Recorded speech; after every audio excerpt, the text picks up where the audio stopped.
Un manantial de vida presenta a Juan Balistreri. Gracias a Dios. Gracias a Dios. Estamos en nuestra escuela de oración, la tercera del año 2019. Les he anunciado a todos ustedes que hemos trabajado por años para poder tener un material ordenado, para poder compartir una palabra. Creemos que este año 2019 no es un año así como que caemos con un lema, sino que yo creo en el aumento de lo que Dios nos va permitiendo ver por su palabra. Es muy complicado decir esto, por lo menos para mí, pero es necesario que la fe sea tomada de manera progresiva, gradual, que también sea dispensada en el tiempo y que la revelación y la luz de Dios a nuestro corazón no sea algo que nosotros decidamos, sino que es algo que Dios decide. Eso significa estar cuando las cosas se dicen. ¿Para qué? Para decirlas como Dios las dice. Venimos a estos lugares a aprender un vocabulario espiritual. Creemos que si no decimos las cosas como Dios las dice, nunca las dijimos. Y hemos dicho hace días atrás que uno de los enemigos más violentos que esta generación deberá de humillar se llama la agenda. ¿Cómo violentar nuestra agenda para que el lugar que tiene la palabra escrita y predicada no sea robada por frases mundanas e impías, como por ejemplo algunos burladores entre los que se reúnen dicen: no hace falta congregarse, ya no es tan importante congregarse. Otros dicen: yo me pasé toda la vida en la iglesia y nunca me funcionó nada. Todas esas son falsas doctrinas, son frases anatemas que lo único que hacen es perjudicar el corazón de los hijos, de los niños, y pervierten a una generación. Yo soy de los que creo que un salón como este no cambia a nadie o puede cambiarlo todo, porque no es un conflicto en contra del salón, es como nosotros vivimos cuando estamos dentro de un salón. Las paredes no tienen ningún valor en tu casa, por más que pintes lindo. El otro día un pintor de casa me habló de la psicología de los colores.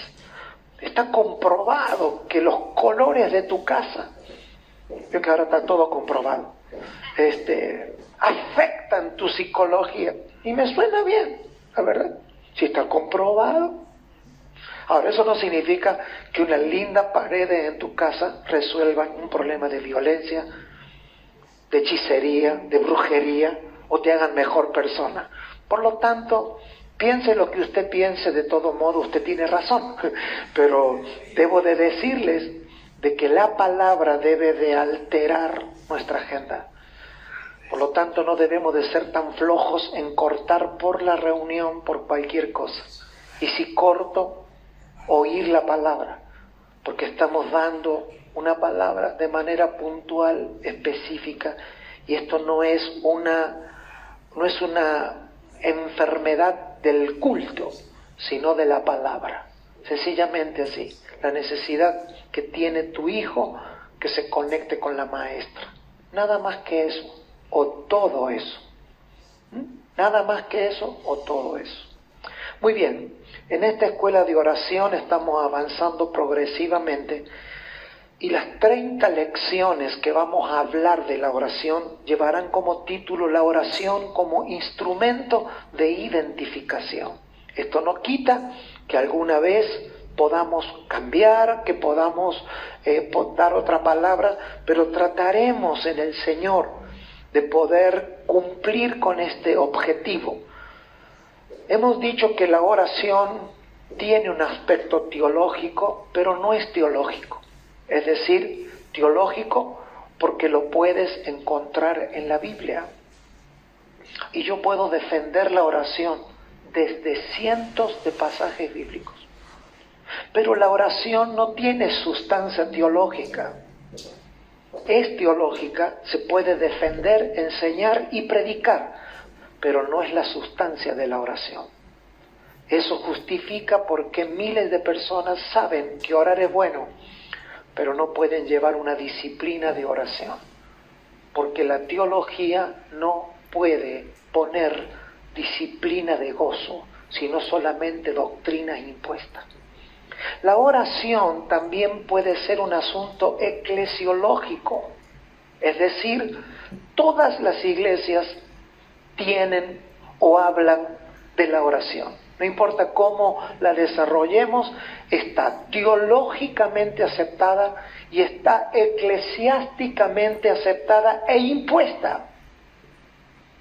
Y los líderes de las congregaciones deben de sazonar una reunión de oración apta para que la gente venga.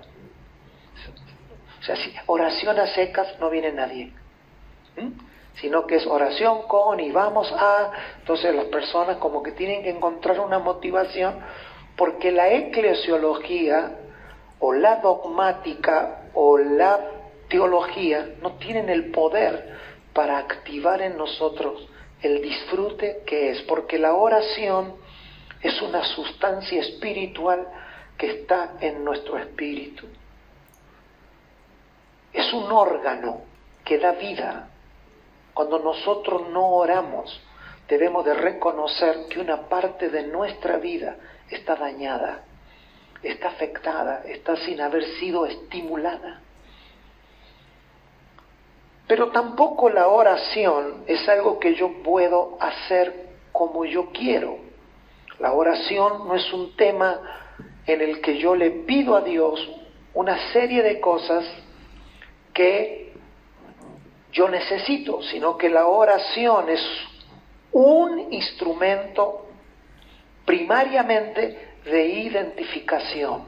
Permítamelo decir así, la oración es la lupa del Espíritu para permitirnos ver cosas que aparentemente son pequeñas, pero son delicadas si no las identificamos en la primera etapa de nuestra fe. Si los creyentes no aprendemos a orar como un instrumento de identificación, todo lo que aprendamos en nuestra vida va a ser aburrido, va a ser ineficiente. ¿Por qué decimos esto? Porque lo vemos a través de los tipos y de las sombras que Dios nos dejó en las Escrituras. No estamos hablando de la oración como si fuésemos hijos ya tan maduros que ya lo sabemos todos, sino que como nación de Dios tenemos que volvernos como niños para volver a aprender cosas que quizás creímos que habíamos aprendido y no las habíamos aprendido. El escritor a los Hebreos, quien escribió a mi finita forma de entender, una carta como la carta a los Hebreos, que para mi entendimiento es la Biblia reducida. Si yo quiero tener un entendimiento de qué hay en toda la Biblia, yo tengo que leer la carta a los Hebreos. La carta a los Hebreos es el resumen de toda la Biblia. Cada vez que usted lea algo de la Biblia, no deje de leer Hebreos. Yo, por ejemplo, me he propuesto todos los días leer el Salmo 119. 176 versículos, todos los días. Y me tiene absolutamente... Hoy lo tengo que hacer porque hoy vine todo el día aquí, no pude, pero voy a volver a casa. Y si no hago tiempo de leerlo, la oigo. Para colmo que la lee tan bien el Señor que lee la Biblia. Así que y a mí hasta me da vergüenza leer la Biblia después que lo oigo a Él. El Salmo 119. ¿Por qué? Porque todo el Salmo 119 hace referencia a la palabra, al lugar de la palabra. Y cuando voy oyendo o leyendo el Salmo 119, lo comparo con Hebreos. El escritor a los Hebreos, en el capítulo 11, versículo 33, dice algo, que los hombres bíblicos, porque parece ser que el escritor a los Hebreos leía Leía lo que nosotros conocemos como Pentateuco o la Torá, pero también leía los libros proféticos y los libros históricos. Y dice esto, hablando de ello, dice que por fe conquistaron reinos, hicieron justicia, alcanzaron promesas y taparon boca de leones. Ninguna de esas palabras están puestas porque sí. No están puestas así porque él se iba acordando y estaba súper inspirado, ¿no? Y decía, a ver, ¿qué hicieron? Y empezó como a adivinar. No, está dando un orden. ¿Conquistaron qué? Reinos. ¿Cuál es la consecuencia de conquistar un reino? Hacer justicia. Ese es el objetivo que tenían por conquistar un reino, hacer justicia. Número 3, alcanzaron promesas. Es un orden, diga conmigo, orden. Y por alcanzar esas promesas, taparon boca de leones. Es un orden, es una lista, es consecutivo. Yo me he encontrado en pleno siglo XXI diciendo, no veo las horas de que esta palabra se cumpla en mi vida para que taparle la boca al diablo, hermano. Y el diablo es alguien, ¿no? Es alguien que se le ríe a un creyente que vive de promesas y nunca ve el cumplimiento. Hago una pregunta a usted que me está viendo y a los que están presentes. ¿A cuánto de ustedes le viene como una gran necesidad de que cosas que usted ha creído se manifiesten en sus vidas para que alguien que se ha burlado de usted pueda ver que lo que usted cree es verdad? Todos.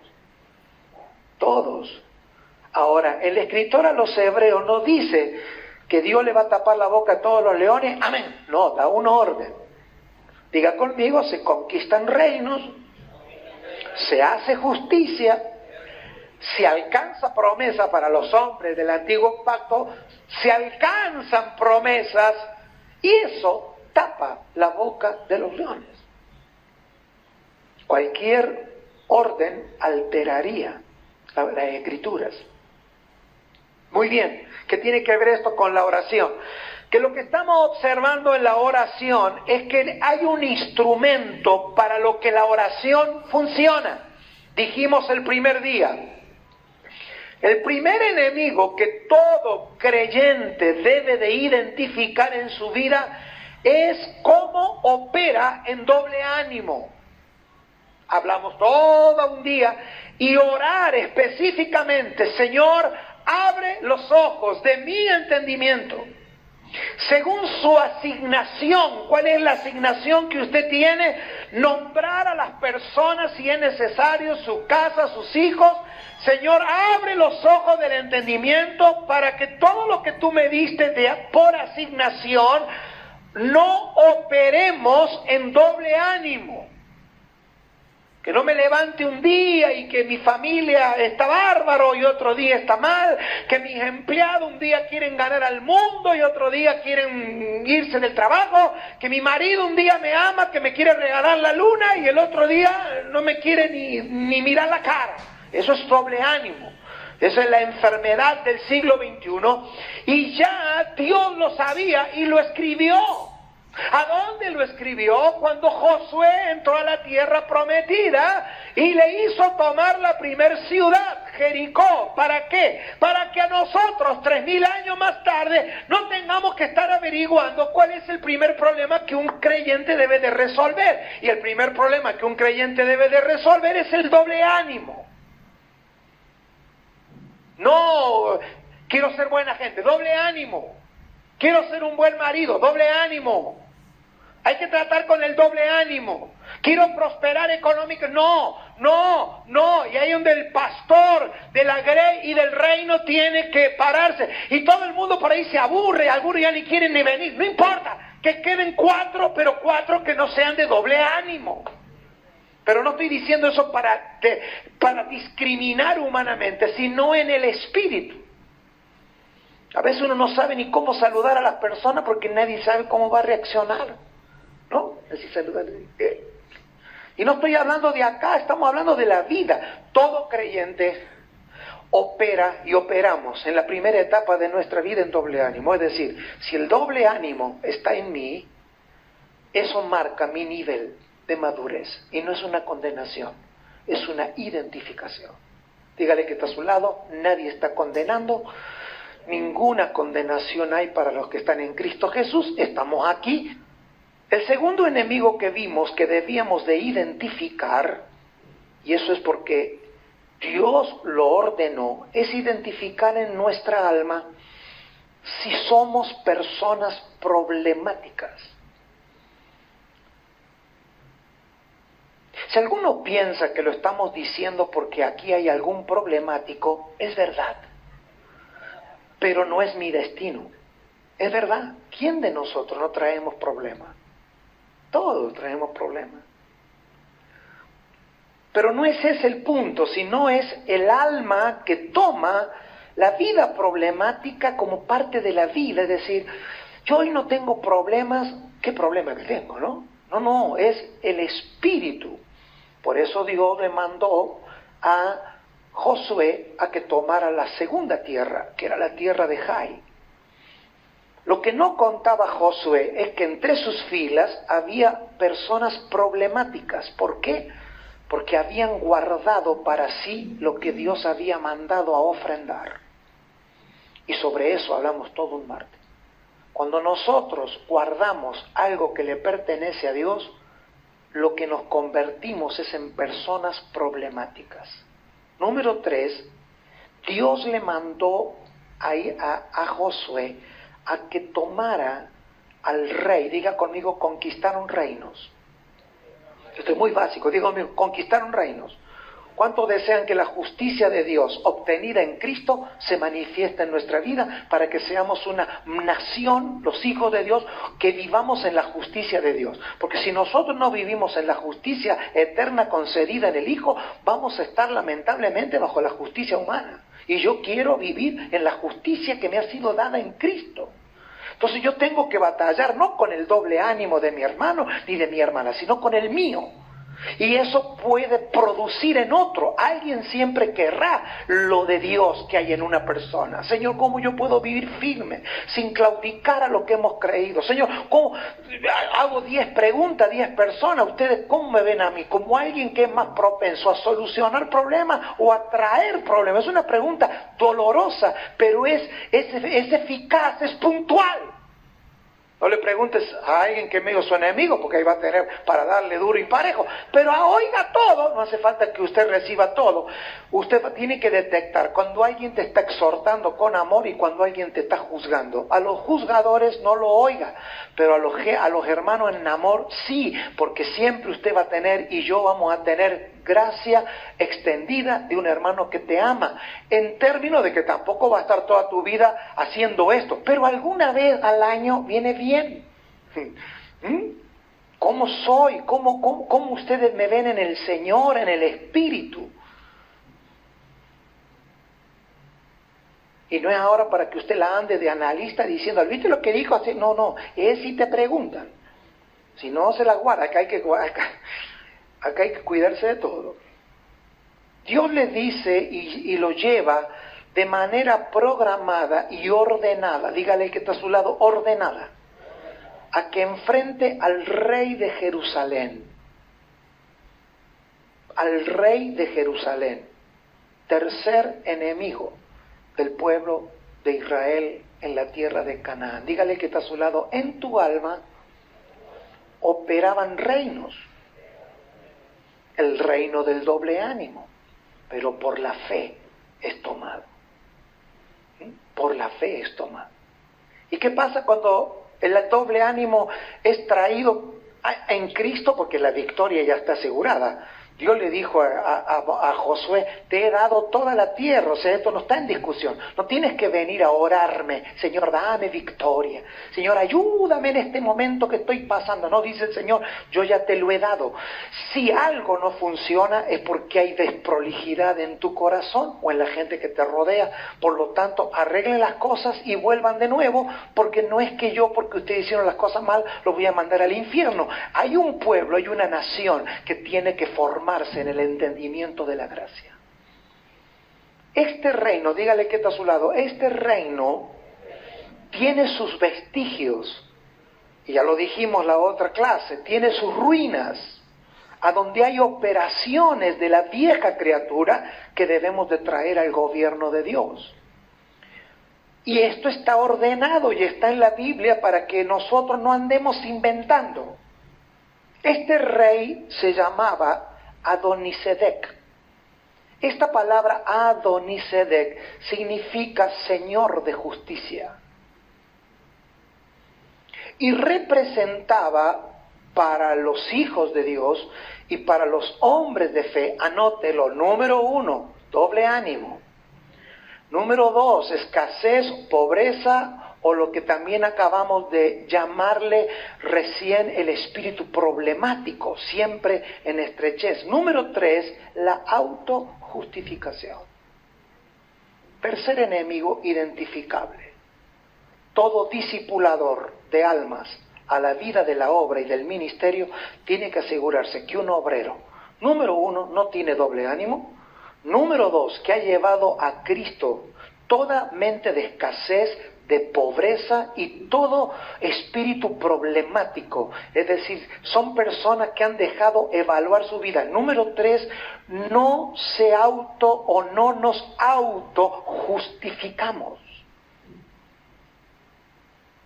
Yo sé que usted no sabe lo que es autojustificación porque usted no estudió para esto. Yo tampoco sé mucho, pero voy a decirle lo que ha tocado vivir en mi propia vida. La tendencia a encontrarle a una explicación a lo que no hacemos correctamente en el Señor. No obedecemos, lo próximo que viene es nos vamos a autojustificar.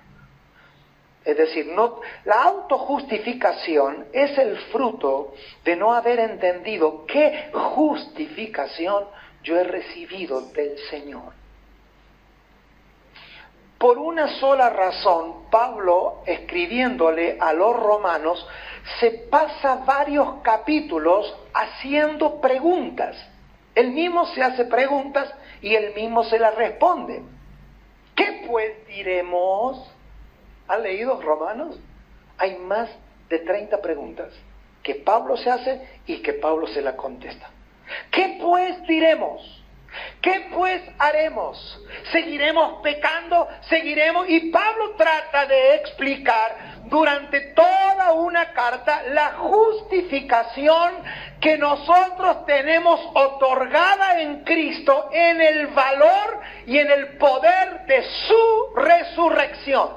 Si yo nunca puedo explicar que yo fui justificado en Cristo, que todo mi ser fue justificado en Él, ¿yo qué voy a hacer? Voy a autojustificar mi vida. ¿Saben por qué yo soy así?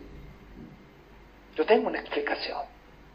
Si toda explicación evade a la cruz, es autojustificación y es un reino que operará en el alma por más que nosotros acumulemos 80 años en una iglesia, hasta que hayamos derribado esta operación, que ni siquiera le llamo un espíritu, operación. Yo le llamaba cuando era joven predicador, porque había oído a un predicador decir esto y me encantó, la operación de la quinta columna.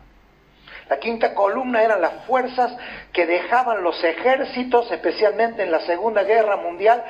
Era la operación que dejaban los ejércitos, soldados escondidos entre las ruinas para operar en un mayor daño cuando los ejércitos ya habían tomado posesión de la ciudad. Alguna vez puede usted investigar, ahora no, y no googlee ahora, pero anótelo, quinta columna. Usted ve una historia verdadera de la guerra, especialmente la Segunda Guerra Mundial. Cuando las fuerzas entraban y tomaban una ciudad, los ejércitos tenían operadores de quinta columna, es decir, quedaban metidos y como francotiradores disparaban. Me gusta el ejemplo.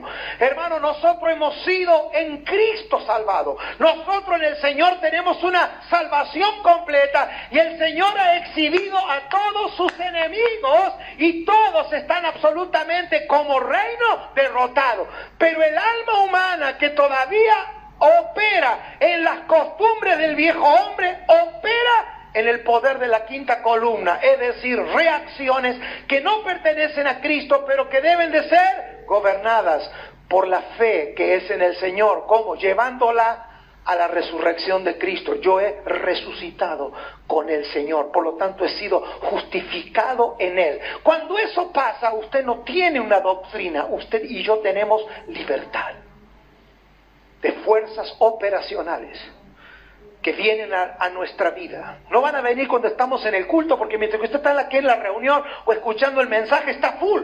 Todos sus sentidos están oyendo la palabra, y por eso es que cuando las personas estamos en un ámbito como esto, creo que como me pasa a mí cuando estoy en la silla, le pasará a usted y deseo que le pase. Parece que todos los problemas que usted tiene se comienzan a minimizar.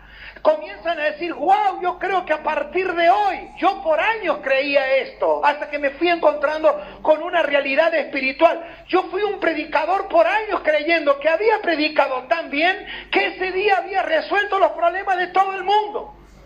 Pero sé que mucho de la palabra que predicamos es una presión espiritual que a usted y a mí nos hace ver un mundo diferente. ¡Wow! Después de este anuncio todos correrán a hacer esto. Después de este anuncio y después de esta palabra, ¡wow! Todo el mundo va a terminar y no pasa. Al otro día volvemos a las mismas opresiones. ¿Por qué? Porque ha quedado operando un pensamiento que debió ser sujetado a la resurrección de Cristo. Porque es nuestra, nosotros fuimos justificados en su resurrección, perdonados en su muerte, pero justificados en su resurrección.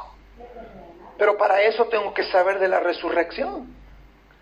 Y entonces, orando, usted dice, ¿y usted cree que yo me autojustifico? La respuesta es sí. O sea, quiero decir, ¿lo están diciendo por mí? Sí. Pero no porque eso sea una condenación, es una realidad del alma, mientras que vivimos en este cuerpo. A lo mejor no es una realidad de hoy. Usted, hoy yo no me justifiqué, espere mañana. Espere que le pase algo. Y a ver cuánto de su cabeza y de la mía vuelven a buscar una autojustificación. Bueno, pero, ¿quiere saber cuáles son las frases de la autojustificación? Sí, pero,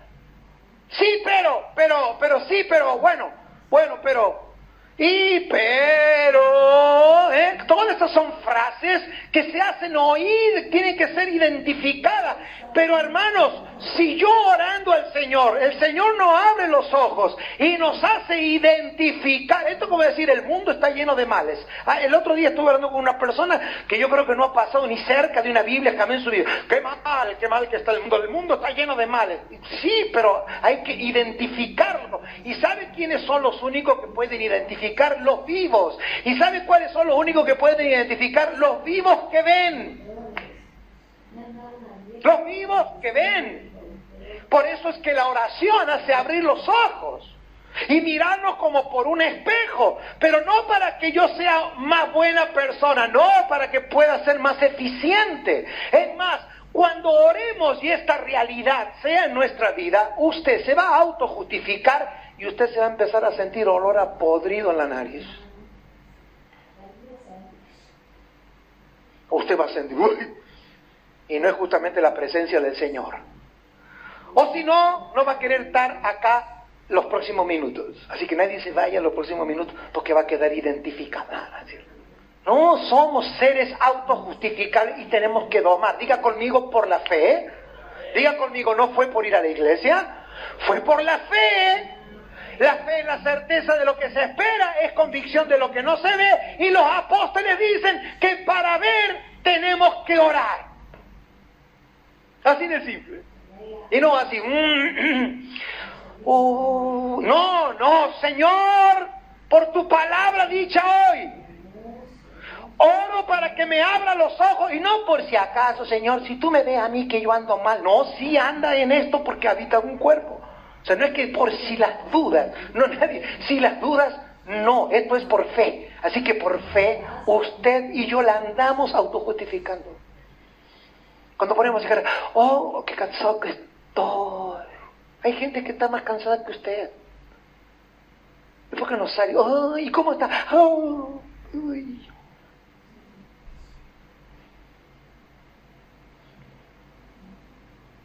Y cuando esos reinos, diga conmigo, esos reinos son tomados, comienza a haber justicia de Dios. No en la cruz, sino manifiesta en la nación que nosotros somos en Cristo. Nosotros no estamos a la búsqueda de que se manifieste una bendición de Dios en términos como que, ay, el Señor le toqué el corazón al Señor. No, si usted le toca el corazón a Dios, ¿a dónde va a parar? Me van que le digan feliz año 2020, porque hasta el 2020 no vuelve. No, diga conmigo, la obra consumada en el hombre regenerado, manifestándose por la toma de estos reinos que han gobernado quizás por edades nuestras familias. Y no es que son hereditarios los espíritus como los piojitos cuando se saltan de cabeza en cabeza, está en el genoma humano. Esto lo inauguró Adán, por si le quiere echar la culpa a alguien. Yo eso es lo que iba a predicar el domingo, pero no se pudo, tuve que alterar el mensaje por razones obvias, pero lo importante fue, y es, que están las Escrituras. Cuando Adán le dijo a Dios, la mujer que me diste, la mayoría de los predicadores dicen que Adán le echó la culpa a la mujer. No, Adán no le echó la culpa a la mujer, Adán le echó la culpa a Dios.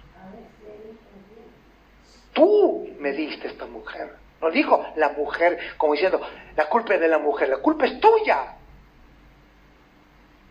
Esa es la parte de las Escrituras que hay que volver a leer. Porque nosotros cuando leemos ahí, la mujer que me diste, es como si Adán le estuviera culpando a la mujer. Y Adán no está culpando a la mujer, Adán está culpando a Dios. Así que usted, cuando se autojustifica, usted no culpa a una persona. Nosotros cuando nos autojustificamos, culpamos a Dios, al mismo que queremos que nos ayude. Bipolaridad. Diga conmigo, la justicia. ¿Por qué Dios quería que se tomara a este señor llamado autojustificación? Porque era el rey de Jerusalén. Y Jerusalén, para los israelitas y para nosotros, significaba la paz de Dios. Por lo tanto, es un efecto cósmico. Cuando yo dejo de justificarme, Dios viene a mi vida con paz. La paz de Dios, que sobrepasa todo entendimiento, more, ¿y qué? Y reine en vuestros corazones.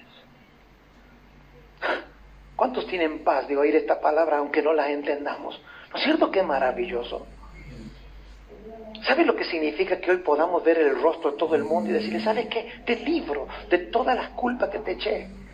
Y no porque hagamos un acto profético, no es un acto profético, es un acto normal. Vamos a hacer algo esta noche como si estuviéramos haciendo una gran cosa. Como, hoy voy a hacer algo tremendo por ustedes. Voy a respirar. No es un acto tremendo. Nadie me va a aplaudir a mí por respirar. Usted no pasa por la calle y dice, ¡wow! Está respirando. No, harían ¡wow! Si lo deben dejar de respirar. Señores, liberar a Dios y a las personas de nuestras situaciones es un acto que producirá justicia en nuestra vida. Viviremos tanta expresión de justicia que algunos creerán que Dios es injusto.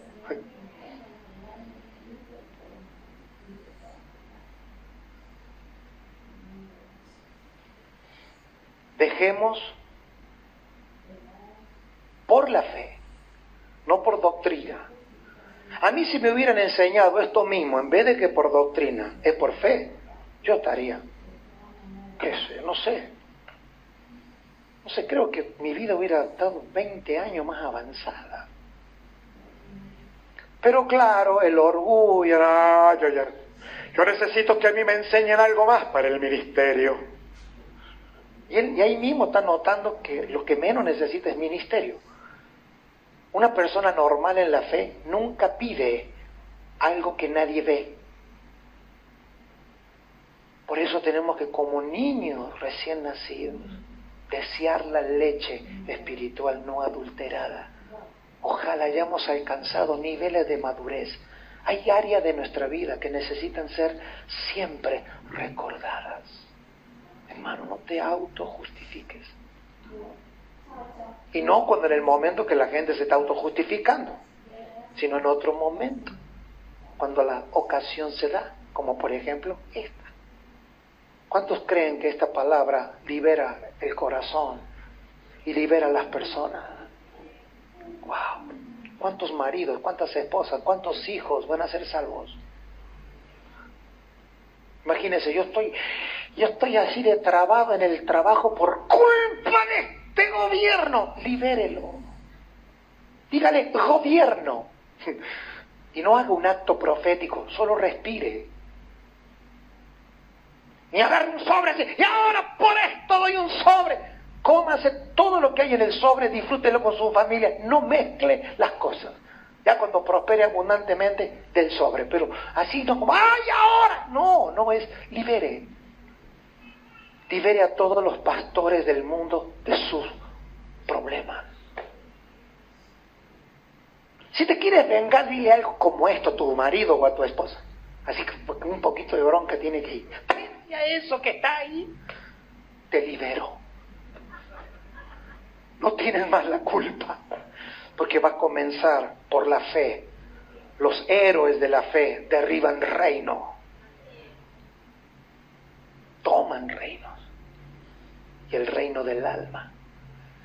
Quiero decirte algo, hermano, nuestra alma está copada de operaciones tenebrosas.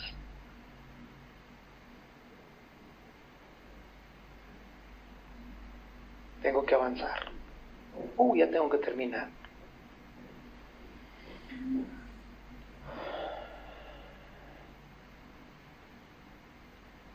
A veces pensamos que podemos nosotros resolver estos problemas de manera humana, con consejos. Yo sé que todo eso sirve, pero amados, no usemos ninguna otra herramienta si primero no hemos desarrollado nuestra vida de oración. Y aprendamos a orar. No es orar como yo quiero. Miren, yo he compartido en estos últimos meses con personas esta reflexión. La operación del péndulo. Hay gente que me dice, pero antes, pastor, por todo nos mandaban a orar. De eso, ¿sabe dónde nos fuimos? A no orar nunca. Ya que el péndulo estaba allá, no te vayas para allá. Demos la hora, ¿no? Que cada una hora hagamos clon, pero después paremos. Busquemos el equilibrio. Cuando éramos chicos, por todo nos mandaban a orar. Ahora, lo primero que vamos a buscar es el carnet de la mutual para ir al médico. Ya nadie dice, ¿por qué no oramos primero? En una de esas, ¿no? En una de esas la fiebre va, en una vez el tumor se va, en una de esas. Y si no se va, vamos al médico. ¿Cuál es el problema? Pero alguna vez que Dios sea, la oración sea el ejercicio de nuestro espíritu. Tan difícil es.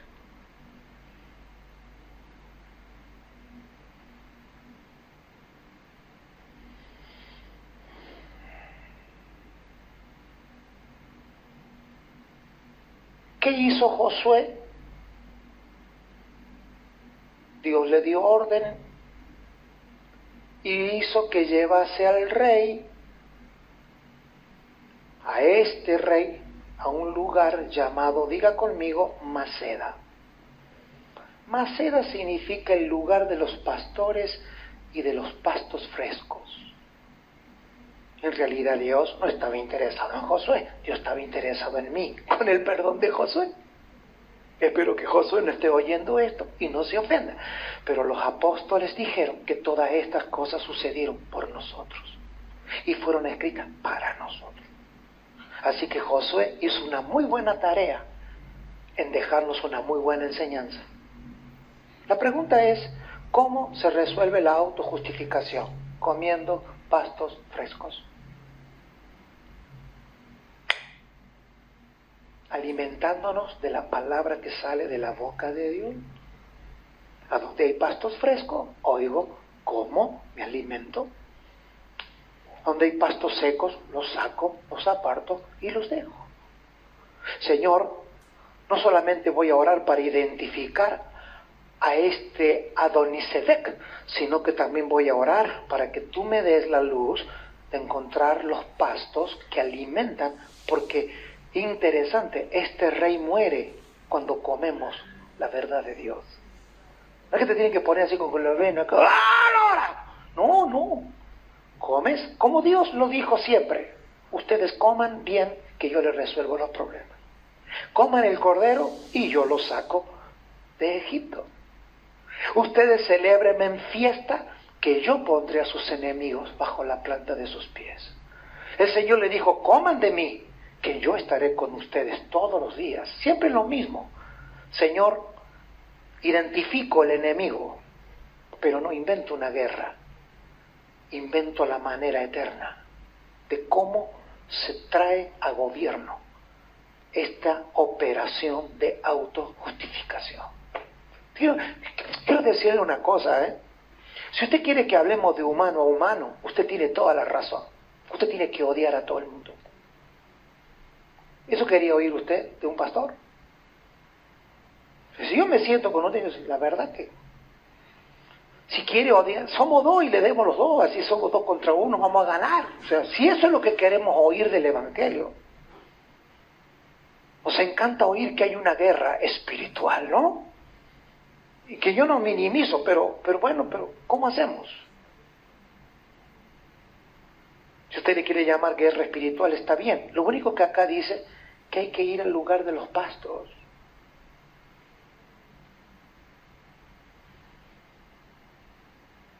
Porque toda operación de las tinieblas huye a donde hay agua y a donde hay pastos frescos. Porque operan en lugares desérticos. Rodéese usted de personas que tengan pasto fresco y usted va a vivir una vida operativamente, siempre en la justificación de Dios. Y cuando usted comete un error, no va a vivir 4 años y ahora, oye, no sirvo para nada. No, porque es un equilibrio extraordinario. El problema es que no anhelemos el pasto que queremos.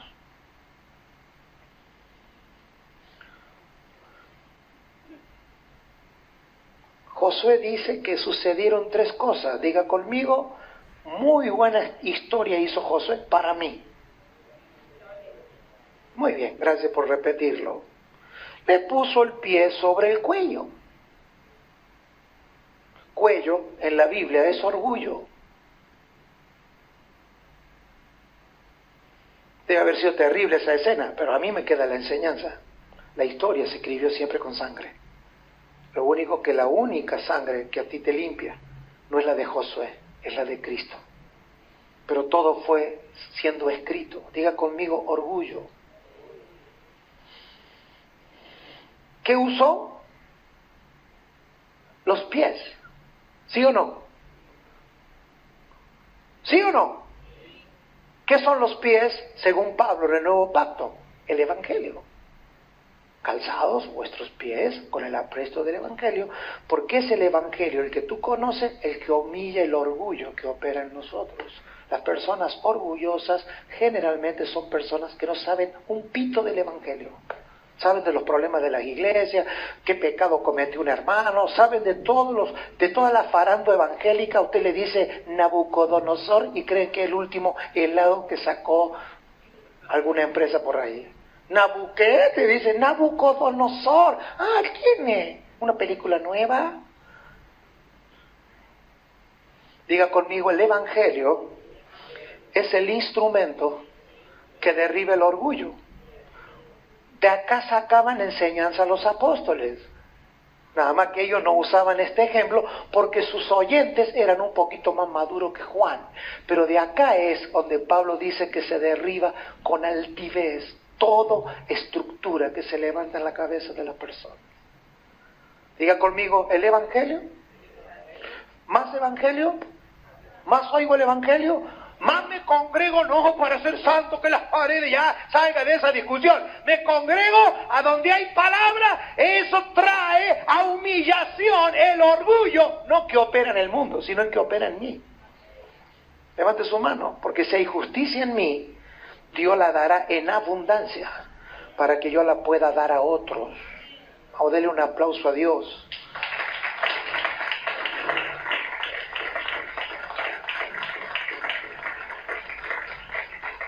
Por lo tanto, el cuadro es orar. Con esto termino. Para identificar mis autojustificaciones. La pregunta es, ¿y qué gano yo? Primero, gana todo. Segundo, puede ayudar a otros a identificar. Entonces, cuando usted está delante de una persona que opera en autojustificación y usted lo ha resuelto, es como cuando alguien le habla a usted de una enfermedad que usted ya tuvo. Dígame si no le sale de adentro contar su experiencia. ¿Sí o no? ¿Han visto a personas que han salido del cáncer y que después del tratamiento, de un milagro, están bien? Oyen a alguien que está en iguales condiciones y empiezan a relatar su historia. Porque ellos no estudiaron medicina, ellos vivieron la enfermedad. Eso se llama ayuda por experiencia. Y las personas a lo mejor van al médico y del médico sabe que tienen un acertado y frío diagnóstico. Aquí hay una hermana de la iglesia que me ha contado lo que ella vivió a través de su experiencia y cómo todo el proceso que vivió con personas mientras que hacía la quimioterapia y mientras que iban a esos lugares, que a veces como hijos nos preguntamos que por qué me toca. Yo no tengo una explicación teológica para el dolor, pero a la gente sufre. No tengo una explicación teológica por los padecimientos, la gente padece. Pero permítame decirle que cuando usted y yo experimentamos la vida de Dios en medio del quebranto, en medio de la enfermedad, cuando vemos a alguien en iguales condiciones, nuestra vida no es predicación, es impartición, porque yo estuve allí. Entonces mi respuesta no es como tenía yo había cosas que yo decía, porque cuando cumplí 19 años, 20, alguien me regaló un libro que se llamaba Instrucciones para el Ministro. Y adentro el libro trataba de explicar algunas situaciones especiales de qué decir en un velorio, qué decir en terapia intensiva, qué decir en un cumpleaños, y por años, debo de decirle, que el libro hasta se puso marrón y roto de tanto que lo usé. Ahora, ese libro era maravilloso y me sacó muchas veces del paso en cuanto a lo ceremonial. Pero el día que yo experimenté algunas cosas que ese libro era técnico, nunca más llevé el libro. Y no descarto el libro. Es que hay una migración desde la predicación a la impartición. Eso no significa que no lea libros, eso no significa que no lea la Biblia y que no me instruya, pero nuestra vida va migrando, porque tú puedes predicar lo que cualquiera predica, pero solo puedes impartir aquello que está dentro de ti partido. Y por Él Él fue partido por nosotros. Por eso hoy lo podemos impartir. Pues imagínense cuando la autojustificación No es que se va a ir totalmente, pero por lo menos tiene el cuello ahí. Cada vez que a usted le salga la autojustificación, el pobrecito de mí, yo tengo una explicación para todo, por qué soy así, por qué le pego a este, por qué insulto, por qué inauguro, pero tengo todo el día que todos esos argumentos, por lo menos, estén gobernados por el Evangelio. No va a ser porque tenés un predicador impresionante, por el Evangelio que se va a enseñar en nuestra vida saturado, y que lo vas a tener que tener ahí hasta que... Como decía un viejo predicador, esto no se trata de noquearlo, se trata de matarlo. Y estas situaciones deben de ser llevadas a la misma humillación. Yo fui justificado, yo debo de saber del Evangelio. La verdad que me interesa poco quién tiene la culpa de que yo esté o no esté así, pero ahora estoy metido porque el Evangelio de Jesucristo, revelado a mi vida, llevará todo orgullo en mí a la obediencia de Cristo, que habrá como resultado la justicia de Dios. Amados, para esto Dios dice, oremos en todo tiempo, con toda oración y súplica, en el Espíritu. ¿Sabe por qué es en el Espíritu? Porque tu mente no acepta todo lo que hemos oído hasta recién. Tu mente, ¿sabe cómo está ahora? Tu mente natural está como así, como gobernada. Tienes razón. ¡Oh, qué tremendo que está esto! Porque la mente es cachafada. Diríamos aquí, somos sabandijas. Ponemos cara así. La mente es solidaria hasta la próxima situación. Pero el Señor que dice, andad en el Espíritu y no satisfagáis los deseos de la carne. ¿Por qué esto justifica el cuarto, que será para la próxima? El cuarto reino en el que operaba el primer Adán. El primer Adán operaba en todos estos reinos. Era un maestro de las tres cosas que hemos visto hoy. Era un maestro para sentirse dual. Era un maestro para producir problemas, con decirle que si usted hoy se clava una espina, es porque hasta eso lo ideó Adán. Eso produce un alma no regenerada. Espinas. Y también Adán fue un experto en autojustificarse. Amado, recuerde esta palabra, si le sirve, piense y ore. Esto no es doctrina, esto es una impartición. Cuando usted cree culpar a una persona, y yo, no estamos culpando a una persona, estamos culpando a Dios. Y nadie que culpe a Dios puede tener un vínculo y un pacto con Él. Por lo tanto, dice la Biblia, desechando. No es así, bolsa de basura, un ratito de oración. No saque conclusiones. Antes que usted diga que algo es basura, ya fue basura. Y el Señor en la cruz terminó con toda la basura que puede estorbar nuestro desarrollo en la tierra. Cuando yo me autojustifico y defiendo tanto mi autojustificación que logro tener una explicación para todos, eso con el tiempo se traduce en pecados. Toda obra de hechicería, todo tipo de blasfemia. Pero usted no está aquí para eso. Si usted vino aquí, no es porque lo que Dios diseñó para usted. Esto es una escuela. Dígale que está a su lado, no es un tribunal. Usted preocúpese el día que yo los invite a ustedes al tribunal de la oración. Entonces ahí vea si viene o no. Porque algunas veces venimos a una escuela como si nos hubieran llamado un juez humano. No estamos aquí porque estamos convocados por un juez humano. Estamos aquí porque nos ha convocado la justicia eterna de Dios. Y Dios está, si digo como loco, usted va a decir que mal que lo dijo, pero Dios está así, queriendo siempre demostrar su amor para con nosotros. Pero no está nunca detrás de la autojustificación. Así que comience a amar a las personas. Dejemos de culpar a nadie por esto. Al final, hasta las obras de las tinieblas ayudarán a nuestra madurez. Todas las cosas ayudan a bien para los que aman al Señor. Y Dios está manifestando su amor sobre los que aprenden a decir sí, Señor. Decirle a las personas disculpas. ¿Sabes qué? Pensándolo bien, tenías razón. Pero no porque la cabeza lo manipula, sino porque la oración lo hizo ver.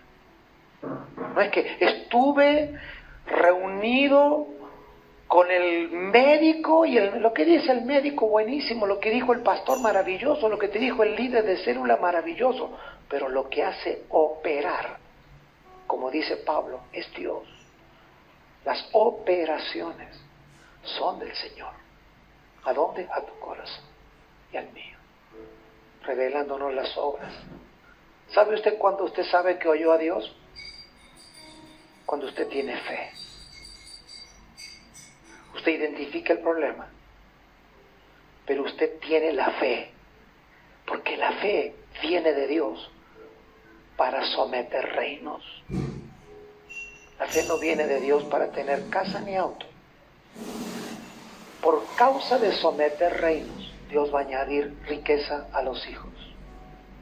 Cuando el alma le pertenece más a Dios, las cosas materiales necesarias vendrán a nuestras vidas y serán añadidas en su medida, no creyendo que nada es de nosotros, todo es del Señor. Amén. Vamos a estar de pie. Los próximos minutos oremos al Señor para que la palabra de Cristo actúe en nosotros. Y si usted cree que puede en esta hora hacer el trámite debido, que es el trono de la gracia, abierto de manera constante porque no hay oscuridad en él, porque no hay noche en el Señor, no hay ningún tipo de oscuridad en él, abierto de día y de noche. Oremos al Señor y esa gracia sea abundante. Padre, gracias por esta noche, gracias por la luz de tu palabra. Señor, tú has conocido lo traumatizante que es ver nuestros orgullos. A través del Hijo, cuando fue humillado. A través del Hijo, Señor, cuando sintió el rostro alejado de Él, del Padre. Señor, ¿cómo podía alguien justo padecer? Señor, todas esas cosas las llevamos a tu soberana presencia. Y solo queremos, Señor, que por la fe en Jesucristo tomemos esos reinos, Señor, que han estado gobernados, patrocinados por la vieja criatura, sustentados por la vieja criatura, endosados por la vieja criatura, legalizados en las obras de la carne. Pero Señor, tú nos has sacado del reino de la muerte y nos has puesto en el reino del Hijo, del amado Hijo. Y por esa palabra creemos, Señor, que en este día podemos por la confesión de fe liberar a las personas, cuántos nombres, cuántas situaciones que se han cultivado en nuestras vidas, Señor, y que diariamente tenemos que sobrellevar. Padre, en el poder de la resurrección del Hijo, creemos que hemos sido justificados, pero también los otros, también nuestros semejantes han sido justificados. Porque tu justicia es eterna y permanece para siempre. Señor, danos la gracia de poder ser elementos de salvación.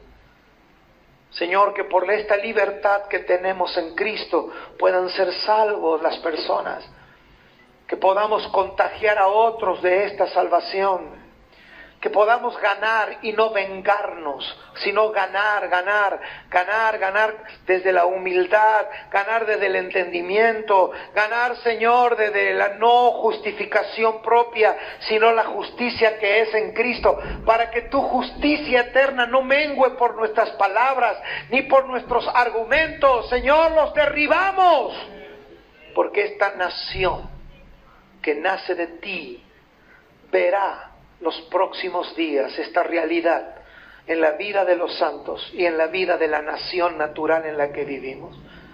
Señor, danos la gracia para que podamos estos días tener todos los recursos espirituales, emocionales, materiales, tecnológicos, lo de más alto nivel para llegar al mundo con el Evangelio, que pone cuello en tierra la altivez de los hombres, que en las naciones de la tierra se han elevado por sobre de ti.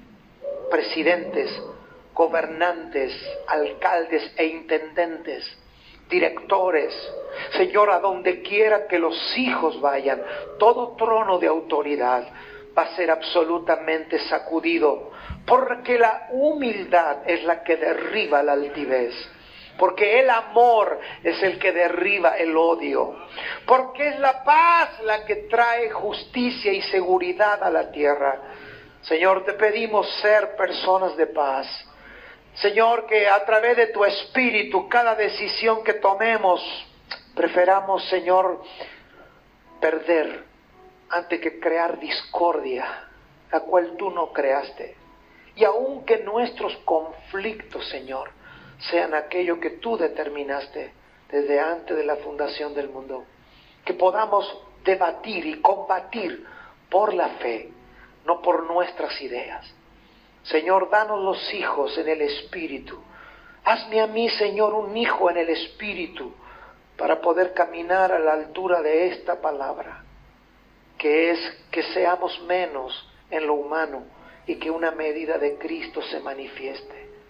Señor, oramos por la iglesia del Señor, por las iglesias de Córdoba, de esta ciudad, por sus ángeles, por los que le gobiernan, por aquellos que están en autoridad. Padre, que seamos una casa de pan para la ciudad. Señor, danos los oídos para oír la palabra de fe y así tener el alimento, el pasto que subyugue, Señor, las obras de las tinieblas. Señor, encamina los asuntos que nos diste a administrar. Señor, si hay alguna altivez humana en todos los trámites que nos toca hacer, Señor, por todos los trámites que mis hermanos tienen que hacer en lo legal, en lo humano, Señor, alivia la carga del corazón, de trabajos humanos que interfieren. Señor, que toda obra de las tinieblas sea subyugada por el amor que los santos dispensan en fe, en Cristo Jesús. Amén.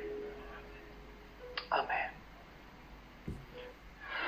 Fundación Manantial de Vida les saluda. Para más